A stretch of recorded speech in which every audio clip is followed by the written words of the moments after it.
Ration card को नहीं आसीगला बड़ खबर। राशन सामग्री मिलबार समय सीमा को करागला परिवर्तन। ग्रीष्मर प्रभाव को देखि एबे राशन चाउल नेबार समय सीमा को परिवर्तन करा जायछि। एणिकी एही समय रे दियाजिब राशन रो समस्त सामग्री।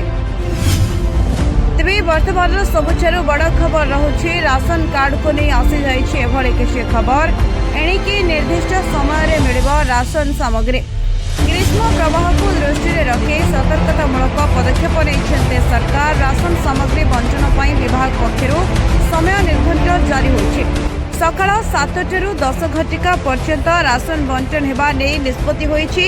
एहा सहित संध्या 5 ରୁ राति 8 मध्य राशन बांटिबा पई परामर्श दिया जायछि।